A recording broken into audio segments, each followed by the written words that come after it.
오늘 본문의 말씀 가지고 엮이는 가정의 회복이라는 제목으로 가정의 달 메시지 두 번째 시간 하나님 말씀 증거하도록 하겠습니다.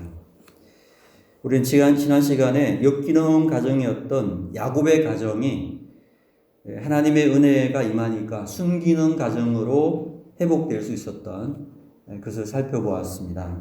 그런데 이 회복에는 반드시 하나님의 은혜가 필요하다라는 것과 나아가 이 가정의 회복을 위해서 하나님 앞에서 쓰임받은 사람 유다의 역할에 대해서 살펴보았습니다.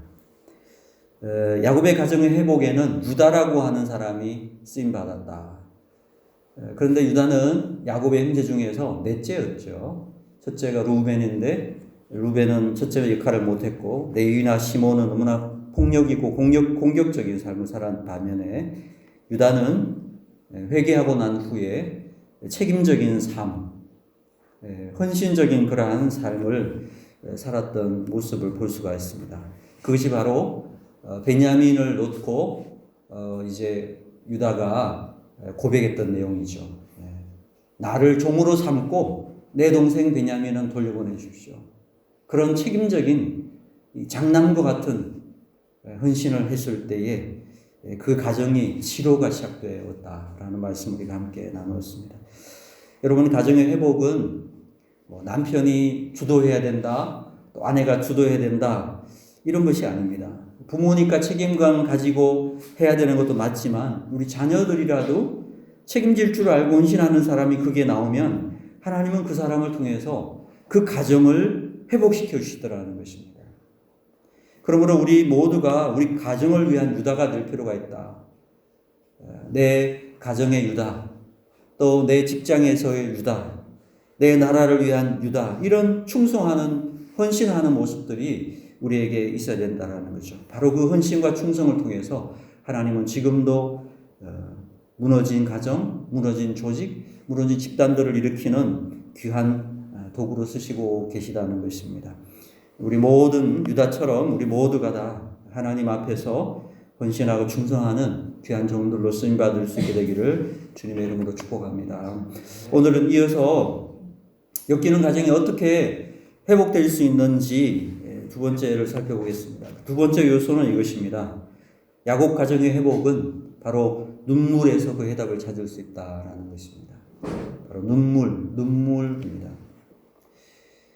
자, 야곱의 가정에서 또 다르게 눈에 띄는 한 사람이 있다면 그 사람은 아마 요셉일 것입니다. 우리가 요셉 생각하면 가장 먼저 떠오르는 게 뭐죠? 꿈이죠, 꿈. 요셉 하면 꿈을 꾸었던 사람.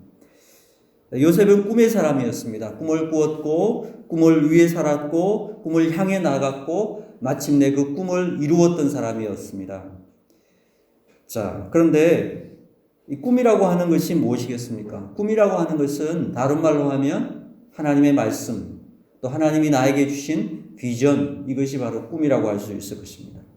요셉은 평생을 하나님 말씀 붙잡고 또 비전을 붙잡고 살아갔다는 거죠. 꿈을 잃지 않았다는 것입니다. 여러분, 세상에서 가장 불쌍한 사람이 누구겠습니까? 꿈이 없이 사는 사람이에요. 또 꿈이 깨어져 버린 사람입니다. 꿈이 없이 살고 꿈이 깨어져 버리면요, 쉽게 지치고 쉽게 무너지고 쉽게 나가 떨어지고 만다라는 것입니다. 그런데 요셉은 끝까지 그 꿈을 향해서 하나님이 주신 비전을 붙잡고 계속 나갔더니 마침내 하나님께서 요셉을 통하여 그 꿈을 이루게 하시더라. 그것이 요셉의 생애잖아요. 그렇죠? 그래서 마침내 꿈 붙잡고 승리했다. 이것이 요셉의 삶의 이야기입니다. 자, 그런데 오늘은 좀 다른 측면에서 이 요셉에 속했던 가정, 야곱의 가정의 회복은요, 꿈만 붙들어 가지고는 회복될 수 없었다는 거죠. 꿈만 가지고 회복되는 것이 아니었다는 것입니다. 유다가 창세기 44장에 보면, 오늘 우리가 읽었던 본문 바로 앞에 보면 유다가 베냐민을 대신해서 종이 되겠다, 내가 여기에 남을 테니 내 막내 동생은 집으로 돌려보내 주시오 하고 간절히 울면서 요청하는 그 장면을 보면서 오늘 본문에 요셉이 어떻게 반응하고 있습니까? 오늘 내용은 다른 거 없어요. 요셉이 그냥 울었다는 거예요. 오늘 본문에는 전반적으로 보면 그냥 끌어안고 울고 대성통곡하고 또 울고 목을 안고 울고 입 맞추며 울고 그런 내용들이 나오는 거예요. 그러니까 요셉이 펑펑 우는 장면이죠. 여러분, 이 요셉의 눈물에 불을 붙인 사람은 유다이죠. 유다의 그 모습을 보면서 요셉은 더 이상 이제 절제하지 못하고 울기 시작했다는 겁니다. 여러분, 보면 1절 다시 보시면 요셉이 시종하는 자들 앞에서 그 정을 억제하지 못하여 소리 질러 모든 사람을 자기에게서 물러가라 그렇게 하고 그 형제들에게 자기를 알렸어요. 내가 요셉이라고 말을 했습니다. 그때 그와 함께 한 다른 사람이 없었더라. 그 정을 억제하지 못하고 막 울었다는 거죠. 얼마나 크게 울었는지 그 소리가요, 애굽의 사람들에게 바로의 궁전까지 울렸다는 겁니다. 2절 보니까 요셉이 큰 소리로 우니 애굽 사람에게 들리며 바로의 궁정에 들리더라. 참 강인하게 살아왔던 요셉이 아니었습니까? 한 번도 꺾이지 않고 한 번도 좌절 없이 꿋꿋하게 강철처럼 그렇게 살아왔던 요셉이 드디어 통곡하는 장면입니다. 바로 이 통곡을 통해서, 이 눈물을 통해서 요셉의 가정은, 요셉과 요셉의 가정이 회복되고 치유됐다는 겁니다. 여러분, 울지 않고 치유되지 않습니다. 눈물이 있어야 치유가 있습니다. 여러분, 꿈만 있고요, 눈물이 없는 사람들의 특징이 뭔지 아십니까? 꿈만 있고 눈물이 없는 사람들은 냉혹한 목적주의자가 됩니다. 이런 사람들은 자기의 목적은 이룰 수 있을지 몰라도 어디를 가든지 하나됨을 이루어내기는 어렵다는 것입니다. 어떤 공동체든지 가정이든지 교회든지 간에 꿈만 있고 눈물이 없는 곳은 항상 메마를 수밖에 없어요. 딱딱하고요, 숨쉬기가 어렵고요, 거기는 냉혹한 일들만 있을 수 있다는 것이죠. 어떤 가정에도 보면 어떤 부모님들은 그러죠. 아이들에게 넌 꼭 의사가 돼야 돼. 넌 꼭 사자가 들린 직업을 가져야 돼. 그러면서 계속해서 목적을 향해서 아이들을 내몰고 있어요. 이렇게 냉혹한 목적만을 향해 달리게 되면 딱딱해지고 위축되어지고 아이들이 실패하게 되면 그것 때문에 눈치 볼 수밖에 없는 그런 아이들이 될 수 있다는 거죠. 사랑하는 여러분, 그게 필요 없다라는 게 아닙니다. 우리에게는 그런 비전과 목적이 필요합니다. 그러나 더 나아가 거기에 눈물도 함께 있어야 된다는 거죠. 눈물이 있어야 된다는 것입니다. 눈물이 가정을 하나 되게 만들고 눈물이 가정을 행복하게 만드는 것입니다. 기독교 역사 중에서 최고의 변정가라고 일컫는 C.S. 루이스라고 하는 사람이 있습니다. 이분은 어릴 적에 어머니를 잃어버렸습니다. 그리고 집에서 그렇게 이야기했대요. 아이에게 절대로 울지 마라. 절대로 울지 마라. 그래서 이 사람은요 60살 될 때까지 울지 않았다고 합니다. 그러니까 아주 냉혹한 이성주의자가 됐어요. 그래서 C.S. 루이스의 60세 이전의 책을 읽어보면 그야말로 논리적이고 이성적이고 완벽한 논리를 가지고 있으나 그 안에는 눈물이 없습니다. 그러다가 60에 조이 데이빗 먼이라고 하는 4살의 연상의 매력적인 여성을 만났습니다. 여러분, 64살이 되어도요 매력적인 사람이 있어요. 그러니까 내가 나이가 많으니까 나는 매력적이지 않다라고 생각하는 것은 잘못된 신념이에요. 64살에도 매력적이라니까요. 우리 충성교회 모든 주님의 백성들은요 70이 돼도 매력적이 되기를 축복합니다. 매력적이어야 돼. 자, 이 루이스의 눈에 보니까 너무나 매력적으로 보이는 거예요. 60살에 만났는데요. 이 조이가 루이스를 보니까 이 사람이 옥스퍼드 대학교 교수였거든요. 정말 똑똑한 사람이고 이런데 보니까 한 번도 눈물을 흘려본 적이 없는 거야. 눈물을 모르는 사람이에요. 너무나 냉혹한 사람이에요. 딱딱하고 굳어있고 행복해 보이지가 않는 거예요. 그런데 이 C.S. 루이스가요, 이 조이를 만나면서 눈물을 배우기 시작합니다. 어떻게 배웠는지 아세요? 이 조이가 암에 걸려요. 그래서 암에 걸려서 죽어가는 그 고통스러운 모습을 보면서 사랑하는 자기의 여인이 죽어가는 고통스러워하는 모습을 보면서 울기 시작해요. 그동안 참았던 눈물을 다 쏟아냅니다. 많은 눈물의 기도를 가지고 주님 앞에 나아가요. 자, 이러면서 C.S. 루이스의 시각이 달라진 겁니다. 삶을 보는 눈이 바뀌어져요. 그 삶의 어떤 아름다움이 만들어지기 시작하고요. 온유함이 만들어지고 시작하고요. 비로소 인생의 사랑이 뭔가를 그는 글을 쓰기 시작했어요. 4가지의 사랑. 바로 이런 과정에서 그 책이 나온 것입니다. C.S. 루이스를 변화시킨 것은 다름이 아니었어요. 비전과 어떤 꿈이나 목적이 아니었어요. 눈물이었어요. 눈물. 사람을 변화시키는 힘, 그것은 눈물, 감동에서부터 시작된다는 거죠. 요셉의 삶도 마찬가지입니다. 꿈과 비전을 가지고 있었던 그것만 가지고 된 것이 아니라 눈물을 흘리기 시작하니까 가정이 회복되고 관계가 회복되기 시작하더라는 것입니다. 여러분, 우리도 주위에 보면 어떤 사람들이 회복과 치유를 줍니까? 눈물을 흘리는 사람들이 회복과 치유를 주는 것입니다. 같이 울어주는 사람이 회복과 치유를 주는 것입니다. 여러분, 비 올 때요, 위로가 되는 사람은 누구일까요? 우산을 다 주면서 이거 쓰세요 이렇게 말하는 사람, 그 사람이 위로를 주는 사람일까요? 아니면 비를 같이 맞아주는 사람이 위로를 주는 사람일까요? 예, 비를 같이 맞아주는 사람이 진정으로 위로하는 사람이라는 거예요. 저는 우리 중성교회 안에도 이런 분들이 많이 나왔으면 좋겠습니다. 비가 오면 여기 우산 있어요? 우산 챙겨주는 사람이 아니라 같이 비를 맞아주는 그런 사람들이 많으면 얼마나 좋겠어요. 아멘. 그것이 진정한 위로라는 거죠. 한때 미국에서 베스트셀러 1위였던 책이요, 영혼을 위한 닭고기 수프라는, 우리 번역으로는 마음을 열어주는 101가지 이야기 뭐 이런 책으로 번역됐는데 우리나라에서도 굉장히 많이 팔렸던 책이죠.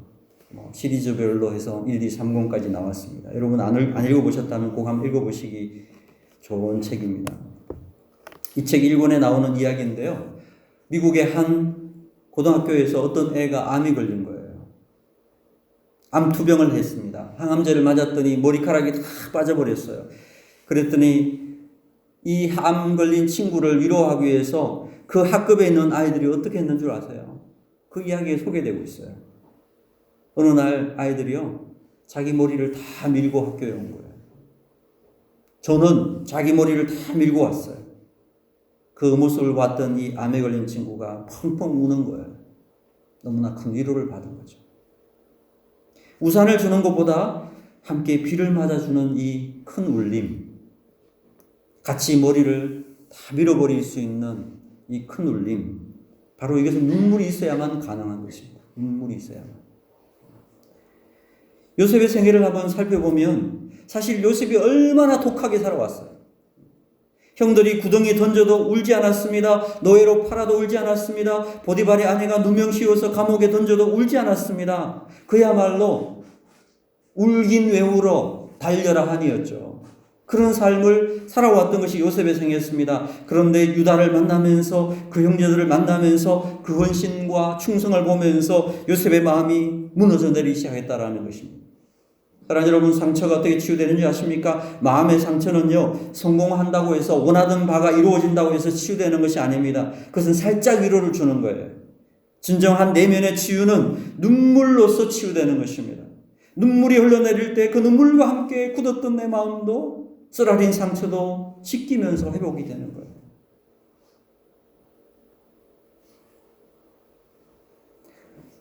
저도 상담을 하면서 상담이 진전이 있고 이 사람의 치유가 언제 되는가 살펴보는 첫 번째 단추가 흘리는 눈물을 보면 알 수 있습니다.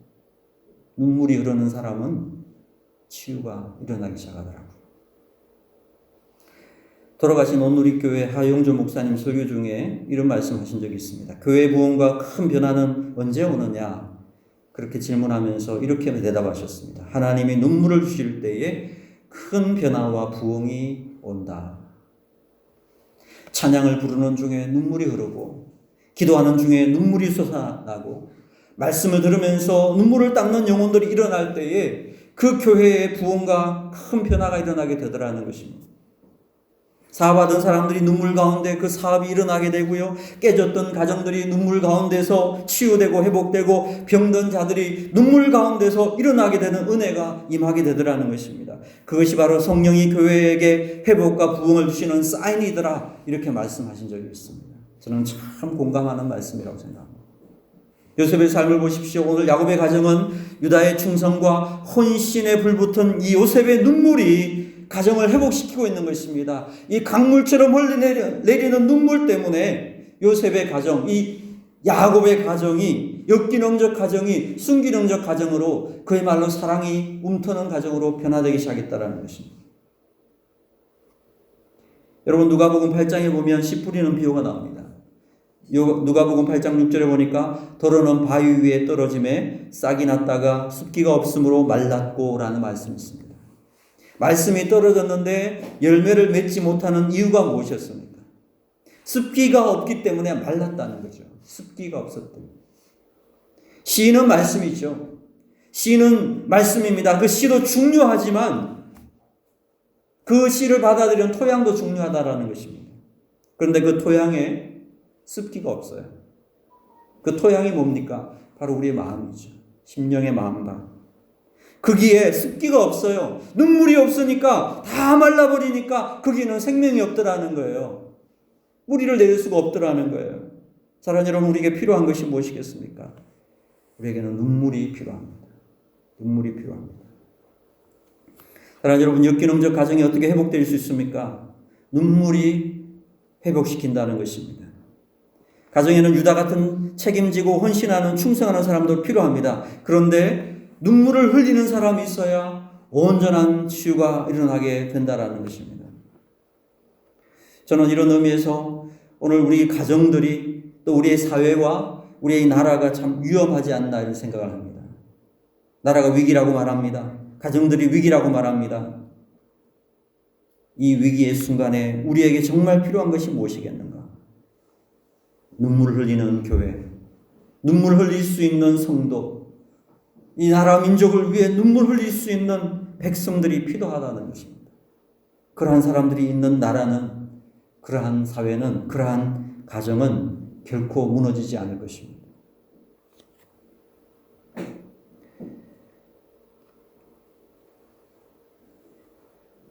저는 어느 날 교회에서 집으로 퇴근을 하는 길에 얼마 전이었습니다.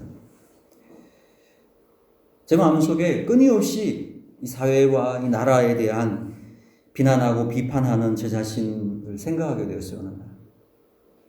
집이 다 눈에 보이는 그 자리에서 차를 세웠습니다. 그리고 제 마음속에 한없이 회개의 눈물을 흘렸어요. 사실은. 나라와 민족을 위해서, 지도자들을 위해서 비판은 했지만 얼마나 눈물을 흘렸느냐, 그들을 위해서 네가 얼마나 기도하면서 눈물을 흘려보았느냐라는 주님의 메시지가 제 마음속에 부딪혔어요. 그날 참 많이 울었습니다. 제 태도가 좀 바뀌더라고요. 제 마음에 치유가 있는 것 같아요. 하나님께서 눈물을 주신 다음에 제 마음속에 사랑하는 마음의 회복이 일어나야 되겠다. 비판과 비난만 하다 보니까 마음이 그냥 메말라져가지고 이 땅에 습기가 싹싹 나버렸어요. 근데 눈물을 흘리니까 제 마음속에 다시금 습기가 생긴 것 같아요. 사랑하는 마음이 생겼어요. 내 나라를 위해서, 내 민족을 위해서 울어야 되겠구나. 비판만 가지고는 되는 게 아니라 눈물을 쏟으면서 하나님 앞에 나아가야 되겠구나. 눈물 흘리는 국민이 있으면 나라가 망하지 않겠구나. 눈물 흘리는 가족 구성원이 있으면 가정들이 회복되고 치유될 수 있겠구나. 그것을 느꼈어요.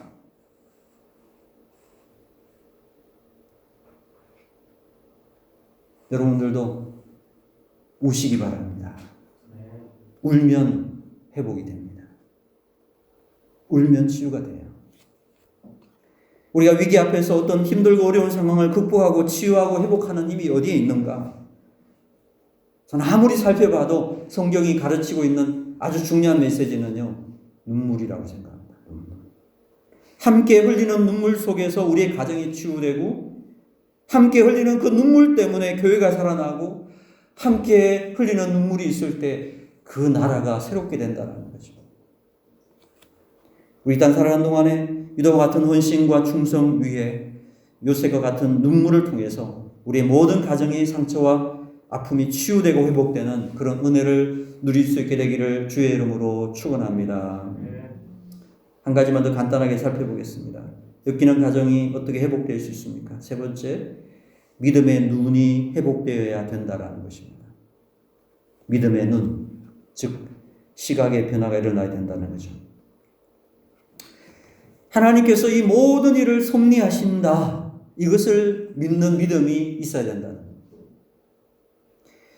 오늘 창세기 45장 5절에서 8절 사이에 쭉 보면 이런 내용이에요. 요셉이 그 형들에게 이렇게 이야기합니다. 당신들이 나를 애굽에 팔았다고 해서 걱정하지 마십시오.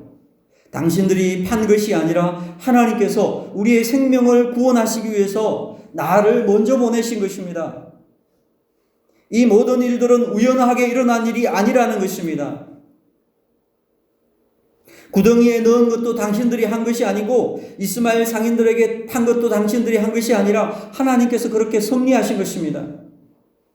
많은 나라 중에서 애굽으로 팔려가게 된 것, 보디발의 집으로 간 것, 바로가 꿈을 꾼 것, 바로의 꿈을 해석한 것, 이 모든 것들이 나는 그때 왜 그 일이 일어났는지 나는 전혀 몰랐는데 지금에 와서 보니까 하나님께서 보이지 않는 그 큰 손으로 나와 우리 모두를 구원하시기 위해서 하나님의 계획을 하시고 그렇게 인도하신 것이었습니다. 그것을 나는 이제 알게 되었습니다. 지금 그 이야기를 하고 있는 거예요. 사랑하는 여러분, 우리의 삶에는요, 하나님의 큰 그림이 있습니다. 큰 뜻이 있다라는 것입니다. 2020년 5월을 살아가는 우리는 사실 그것이 무엇인지 구체적으로는 잘 몰라요. 그러나 우리가 한 가지 알 수 있는 확실한 것은 있어요. 지금까지 하나님이 우리를 인도하셨다는 거예요. 그것을 신뢰한다면 앞으로도 그분은 그분의 뜻 안에서 우리를 인도해 가실 거라는 걸 믿을 수 있는 것입니다. 요셉은 하나님의 큰 뜻을 믿었어요. 그러니까 형들이 자기를 팔았다는 것, 이게 분노하지 않았어요. 만약 이 큰 뜻을 믿지 않았다면 인간의 감정을 앞세워서 분노가 일어났겠죠. 그런데 하나님께서 자기를 향한 큰 계획이 있었음을 믿었기 때문에 형들은 그냥 하나님이 쓰신 도구에 불과했다는 거예요. 하나님의 그 뜻을 이루기 위해서 그렇게 한 것이니까 그들에 대해서 원망과 분노를 전혀 하지 않았습니다. 걱정도 하지 말라 그랬습니다. 내가 당신들의 자녀들을 다 먹이고 키우고 입히고 돌보겠다고 이야기했습니다.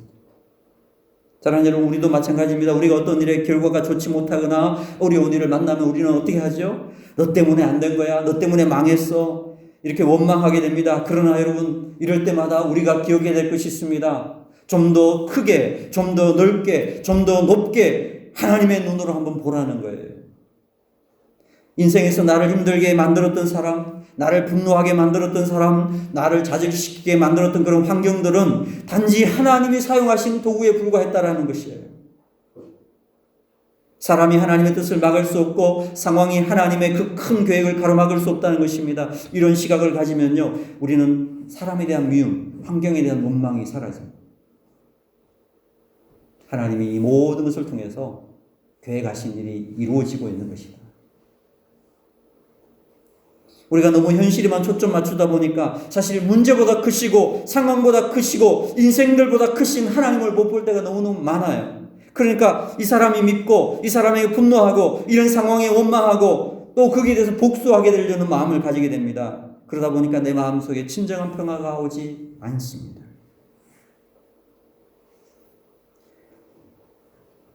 우리는 삶의 현실을 살다 보니까, 오늘이라는 시간만 살다 보니까, 내일 무슨 일이 일어날지 모르다 보니까 이 모든 것이 다 하나님의 뜻이라고 말하기가 쉽지 않다라는 것입니다. 여러분, 우리야 요셉의 스토리를 다 아니까 요셉이 그렇게 한 거에 대해서 그렇게 감동이 안 오지만, 요셉이 이 말을 한 이 시점에서는요, 정말 중요한 하나님의 은혜가 임하지 않으면 말할 수 없는 거예요. 하나님을 신뢰하는 믿음이 없으면 절대로 이런 말을 형제들에게 할 수가 없어요. 한번 생각해 보십시오. 요셉의 입장에서. 사랑하는 여러분, 하나님의 뜻은 다 헤아릴 수가 없습니다. 우리의 삶을 이끌어 가시는 그분의 그 큰 뜻을 작은 우리가 어떻게 알 수 있겠습니까? 그러니까 우리에게는요, 그 하나님을 온전히 신뢰하는 믿음이 필요한 것입니다. 믿음의 눈을 가지면요, 우리의 삶을 이끄시고 승리하시는 그분의 인도하심을 보게 될 것입니다. 그러면요, 우리의 마음이 새로워져요. 아하, 우리의 가정을 향한 뜻이 이것이었구나. 우리 자녀를 향한 하나님의 뜻이 이것이었구나. 나를 이끄시는 하나님이 이 사람을 만나게 하시고 이 상황 속에 나를 집어넣으셔서 훈련시키신 것이 바로 이런 뜻이었구나. 비로소 보이기 시작하는 거예요. 바로 거기에 치유가 있는 것입니다. 왜 그때 그 일을 경험하게 하셨을까? 우리는 그런 의문들이 참 많습니다. 지금은 도저히 이해하기 어려운 그러한 문제들을 앞에 두고 있을 때 우리는 참 의문이 많이 됩니다. 왜 하나님이 이것을 나에게 주셨을까? 앞으로 내가 살아가게 될 삶의 미래에는 어떠한 일들이 있을까? 우리 불안하기도 합니다. 과거를 봐도 현재를 봐도 미래를 봐도 우리는 늘 뭔가 정말 하나님의 뜻이 뭔가 찾을 때가 그 확실하게 말할 수가 없을 때가 많습니다. 자, 이런 모든 것들을 우리의 마음속을 짓누를 때마다 기억하시기 바랍니다. 하나님은 이 모든 것들을 합력하여 선을 이루실 수 있는 크신 분이시고 우리를 향한 크고 놀라운 계획 가지고 계시다는 거예요.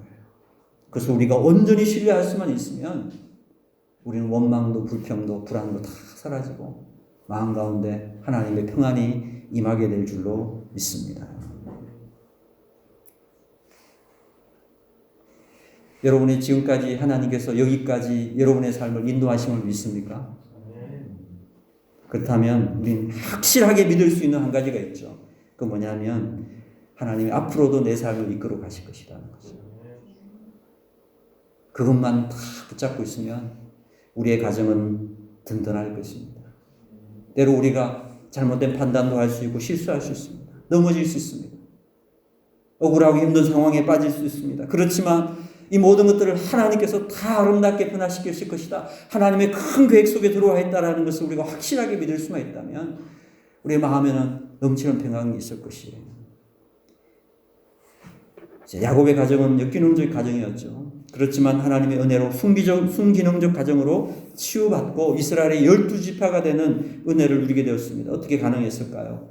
유다의 헌신적인 책임감이 있었습니다.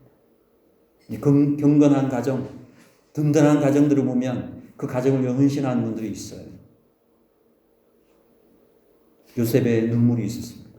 상처와 아픔을 치유하는 흐르는 눈물이 있었어요. 그 눈물이 모든 사람들의 마음을 촉촉하게 적쳤어요. 그것도 회복이셨어요. 나아가 하나님을 온전히 신뢰하는 믿음의 눈이 있었어요. 그 믿음이 마음속에 평안을 주었습니다. 우리 땅 살아간 동안에 우리 모두도 회복된 야곱의 가정처럼 하나님을 온전히 신뢰하고 그분이 부어주시는 은혜를 따라서 치유되고 회복되어서 우리 가정들이 다 변화되고 내가 속해 있는 공동체들이 나로 인해 변화되는, 더 나아가 우리 조국 대한민국까지도 새롭게 회복되는 귀한 은혜가 있게 되기를 주의 이름으로 축복합니다. 아멘. 기도하겠습니다.